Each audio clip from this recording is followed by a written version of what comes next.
All right, let's talk New York Jets football as we are several days away from a very important Week 4 matchup in Pittsburgh. As I mentioned on the postgame show a few days ago, a new schedule at least. We're trying this out for the next few weeks. We'll see how that works full term.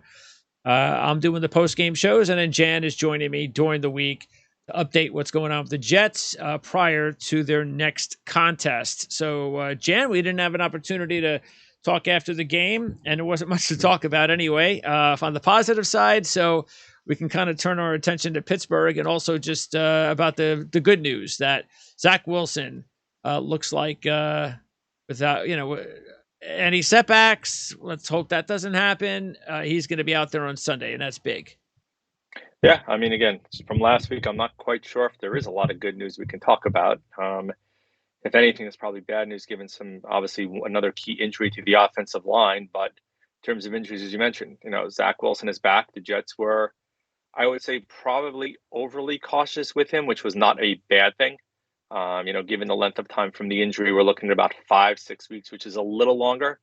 As somebody who's actually had torn meniscus in both knees and have had an excision in one and a repair in the other, right? You would think that he could have been back possibly in 4 weeks, considering there was no other damage, but the Jets opted, and probably wisely so, to go with the longer term in terms of rehab, getting him back, making sure he literally was 100%. Yeah. We talked a little bit before, there was all the whispers of, well, what happens if the Jets are 3-0 or Joe Flacco is playing so phenomenally well? Well, that one clearly went out the window and no longer, or was not really a concern other than the comeback win where Flacco had about a 3 or 4 minute span where he played really, really well. But other than that, I mean, look at what happened last week and was not necessarily a pretty sight, both offensively and to a certain extent defensively. But right now, what we talked about this season is really what we're looking for is Zach Wilson the guy, right? We're not putting an enormous amount of pressure on him. He doesn't have to be the savior, but clearly his mobility, his ability to get outside the pocket, his ability to extend plays is going to be something that's going to be critical, especially with our tackle situation a little bit up in flux right now. Absolutely. That's the major difference between having Flacco back there and having a young, mobile player. All you had to do was watch that Colt Chief game, and even though the Colts won, they got their own issues. I mean, Matt Ryan is about the same age as Joe Flacco, and he moves just as poorly. And they can't move the football because of it. So you just can't have these unless they're the elite Tom Brady, those elite guys. If you're not, which Joe Flacco is not, it's not a good deal. It definitely holds back the offense. And now we'll see. And I know the offensive line isn't constructed right now the way that we want, unless there's like the floodgates come through with no TJ Watt, so that's a plus. But if the floodgates come through and he's harassed all day, that's one thing. But if they hold up pretty well and he can move around and create plays, then it's up to him. He's never had this much talent. He didn't have this last year. Remember, at the end of the season when he was playing his best football, his number one receiver was Braxton Berrios. So we're all excited. We want to see what this kid can do with the talent around him.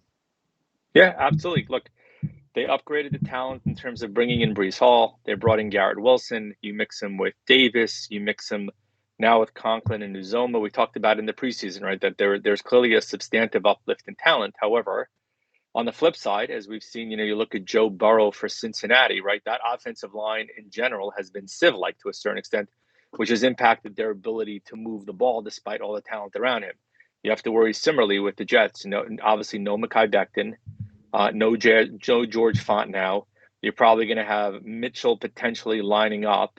As you mentioned, no TJ Watt, which clearly helps. But the offensive line as a whole didn't do a particularly great job of protecting Flacco overall. Now, Flacco clearly doesn't have the same mobility as we talked about, which is what Wilson brings to the table to hopefully protect, for lack of a better term, the offensive line a bit. But you also don't want Wilson having to run for his life when he gets back in 2 seconds later. Line assessment, right? You look what happened at the Cowboy game, right? Daniel Jones was under constant pressure. He didn't even have enough time to find anybody because every time Jets he got back yeah, there, it looked like somebody was in his face. not that bad. So, in my opinion, here it's the same thing here, right? You need to give Wilson the time and the opportunity to be able to maximize the weapons, which also includes Brees Hall and Carter. So you would hope that LaFleur has some kind of a game plan, use a tight end chip, find ways, quicker patterns, give Wilson the opportunity to maximize his skills, but also the skills of the talent around. Well, that's the thing. You know, I don't think there's any question. That's the offense. The offense is predicated on quick passing. And it was amazing because remember last year when Zach played early in the season and he struggled and it was ugly.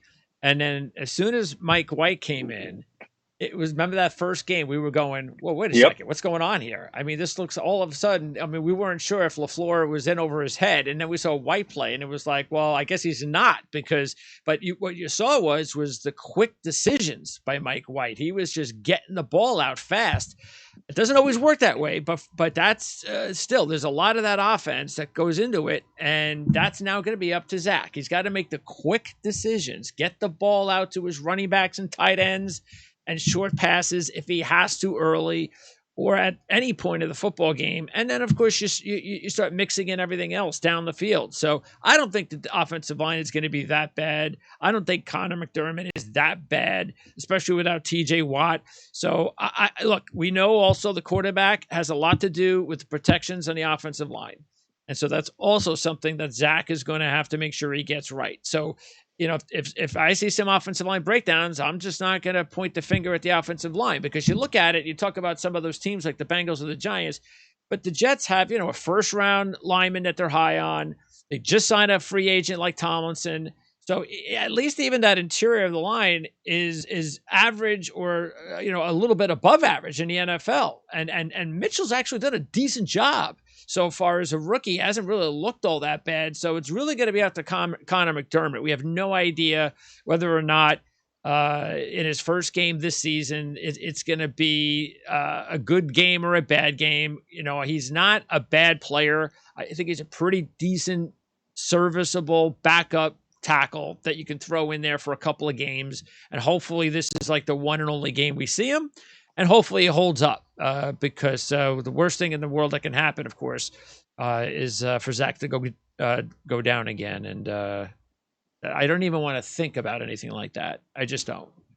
So yeah, I mean, again, I want to see more from Vera Tucker. I want to see more from. I mean, I think Tomlinson has been okay. I don't think he's been as good as advertised, which to me is somewhat disappointing, but part of it may be the offensive line is still figuring a way to gel and become a cohesive unit. And the absence of certain guys isn't necessarily helping, but you kind of figure with McDermott there, if these guys all stay healthy, you would figure that these are going to be the five for at least a little while until Mitchell they use him in the mix depending on where they are moving forward to get him some more experience. You know, I think even as long as Brown, and it looks like his timetable could be next week, as long as there's no setbacks. And so, you know, you put Brown at left tackle and Mitchell at right tackle, even let's say the rest of the season, and I think that they're going to be okay. So but they have to definitely solidify and get Brown into that lineup because he is the best tackle they have by far.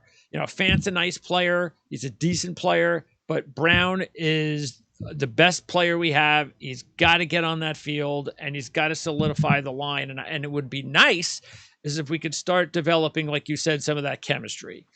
And hopefully that starts a week from Sunday when the Jets take on the Miami Dolphins. So, look, it's a tough early schedule, the first 8 or 9 games. We knew that. That's why this game is really the defining factor for the season for the Jets. Because if they lose this game, and I said this after the Cleveland win, it's a disaster. Because basically that means the Cleveland Brown game was an anomaly. It was a freak luck situation, and it wasn't because this team's turning the corner. You can't go 1-3. You just can't. This is not a good Pittsburgh team. It's just not. You know, Mitch Trubisky is not a good quarterback. They do not have a good offensive line. This is a struggling Pittsburgh Steelers team without TJ Watt. You have got to take advantage of that. I don't care that the game's in Pittsburgh. Heck, we play better on the road, it seems, than at home sometimes. So go out there, win this game, and then you still have the rest of the season to look forward to. Yeah, so let me take a couple of things there. So In terms of the Cleveland game, yes, I do think to a certain extent it is an aberration, right? You have a comeback like that, it's I wouldn't say once in a lifetime, but it's a rarity based upon scoring, getting the onside kick, missed extra point, giving you the opportunity, etc. That said, you took advantage of the opportunity afforded to you that would have not been afforded to you if Nick Chubb had gone down. Secondly, Pittsburgh is not a good team. I wouldn't be surprised if we see Pickett sometime during the game if Trubisky struggles, because Pittsburgh's got to start looking forward to the future. The key, though, as you talked about, right? Their offensive line isn't particularly great, but on the flip side, this is the other piece of the puzzle that I think you and I are both very disappointed in. Where in God's name has been the defensive line in the pass rush? It's been completely non-existent. We've really seen nothing out of Lawson coming back. We haven't seen much out of Franklin Myers. We haven't seen much out of Williams. We can probably go run down almost every single defensive lineman that they have so far. And if you're going to grade any of them, I don't even know if any of them end up average at best right now. So to me, that's really going to be the key is, can a defensive line that has shown minimal to date take advantage of an offensive line that's been weak and that the Cleveland Browns defense pushed around, similar to a times they did against the Jets? If the Jets can do that, then I give them an opportunity to win the game and really knock Trubisky out of the game. If they can't, then we know we got bigger problems than we thought in advance, because they don't have anything right now that's kind of coming from a defensive perspective, which then puts all the pressure on the back seven, especially on the defensive backs who have struggled to date as well.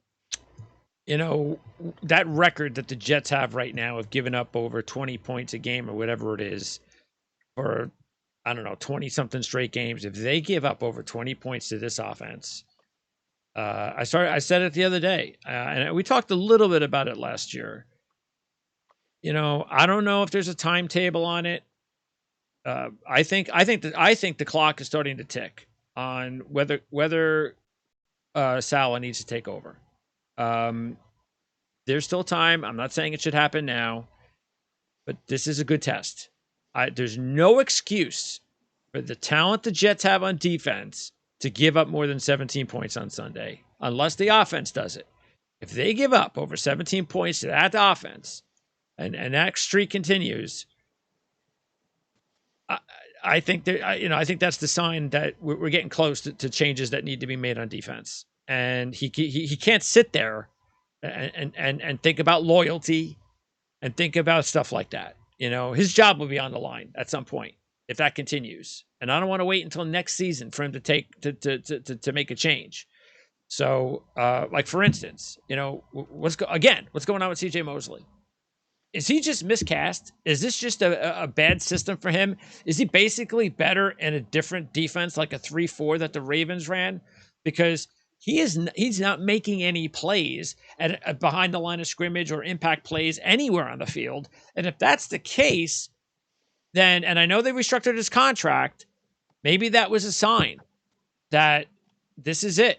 And if we don't see an improvement on his behalf, you know, Jets should probably get rid of him. Let him go at the end of the season and move on. And I also think that it's time to start seeing some other players out there.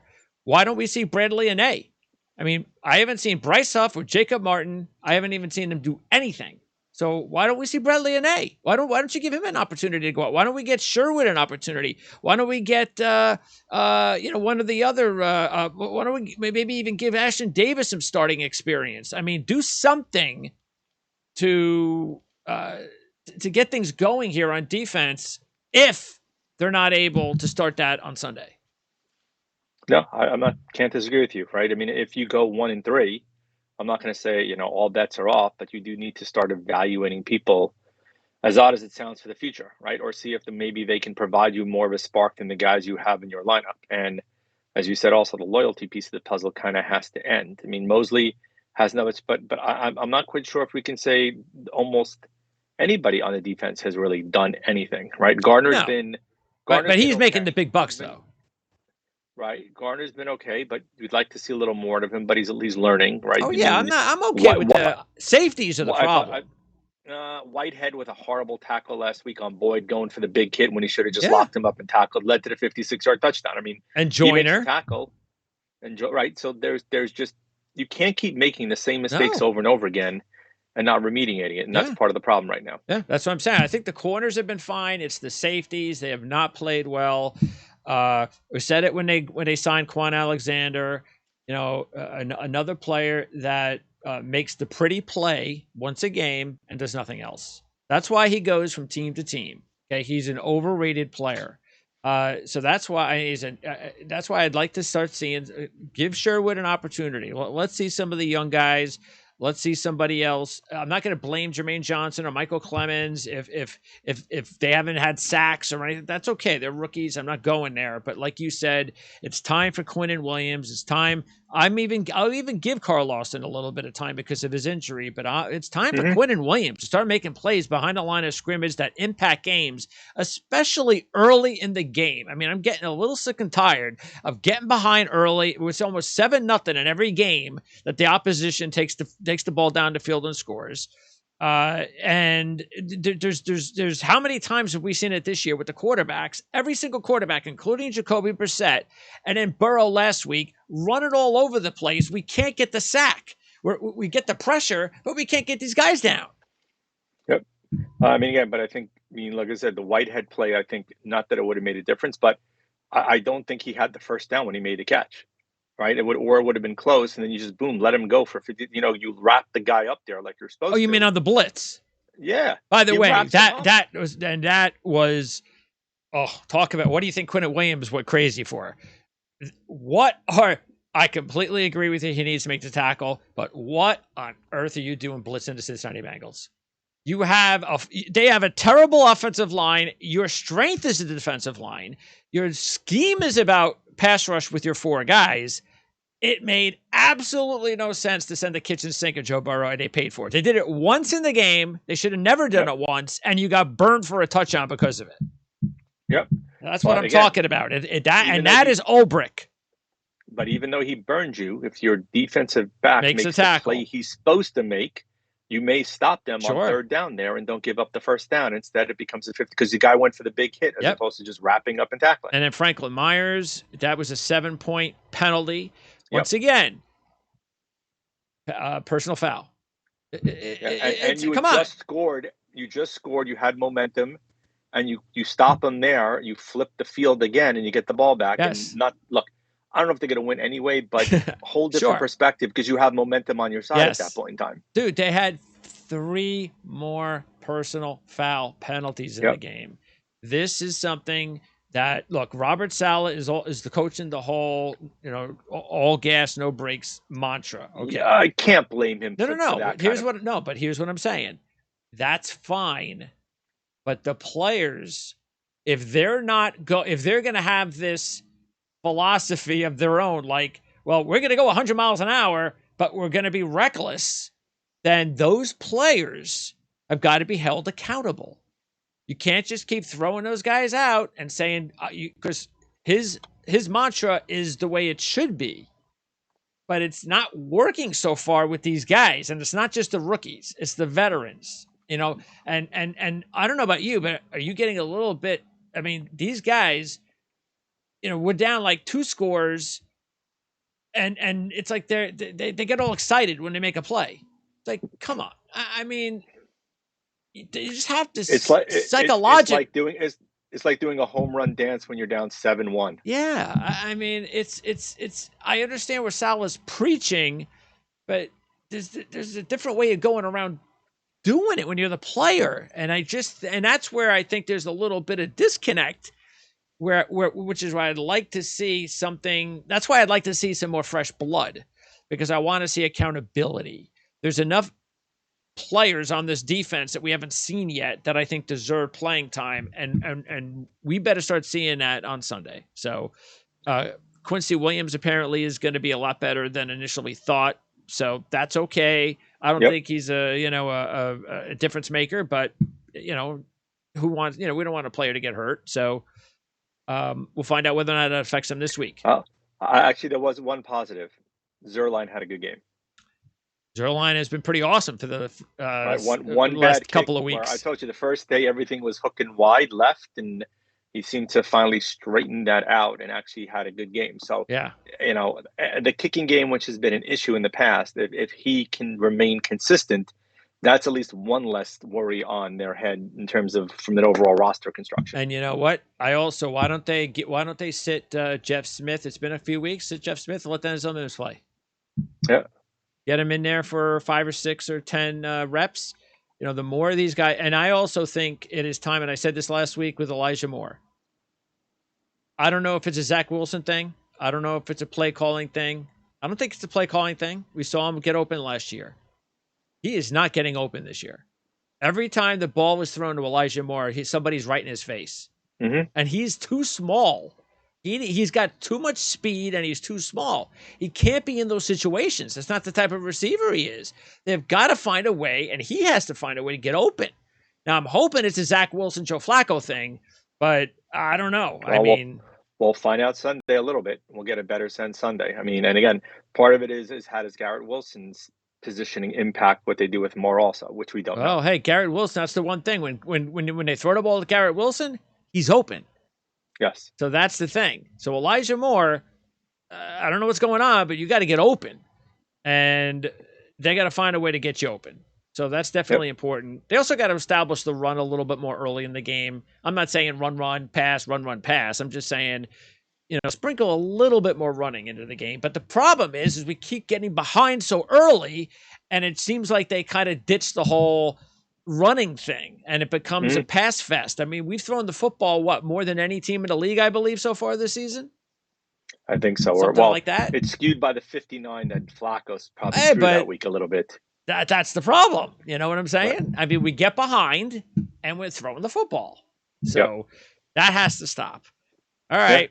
Well, we'll talk again next week as this AFC North run comes to an end. And hopefully it's a 2-2. Look, it's 2-2. Like I said, then we're okay. Everything's fine. There's positivity. We got another win. It's early in the season. Zach's back, and things. I don't care how you win. Just let's do that and move on.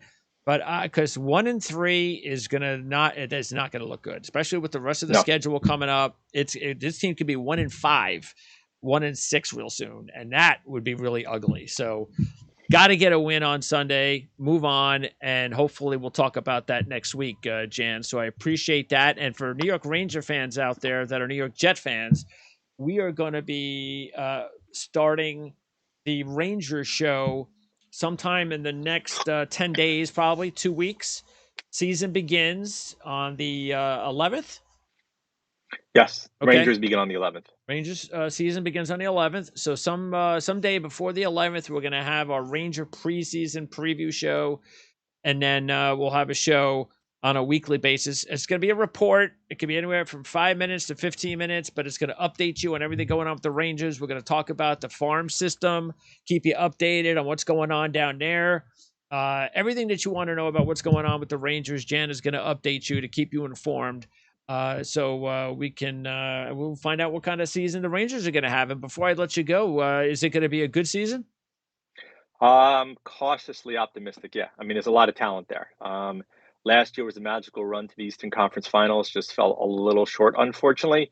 I'd love to predict they'll get there, take another step forward, but as you know, but they can do that. They've got the talent to take that next step. Definitely the talent to go that far. Are they as good as they were when they ended last year? We'll go into it on the thing. I don't know if they're as good as they were last year, but clearly, as you know, you can supplement by the trade deadline and improve your team, which is what I think is going to happen again this year, filling a couple of holes. But we'll go into that a little bit more detail when we have the preview. Sounds good. All right, Jan, appreciate it. We'll talk to you again next week. Okay. Thanks. Looking forward to it. Also, just remind everybody, if you have any questions or comments, please leave it in the description area of the show. Let us know if you have any, questions or comments, anything at all. And subscribe to the channel. That's very important. If you like what you see, please share the video to your friends, social media, and so forth. And I'll be back on Sunday to recap the Jet-Steeler game. And then Jan will join me again next week. As we get ready for week number 5 in the NFL. For Jan Levine, I'm Greg DePalma. This is Jets FM on the OFN. We'll see you next week.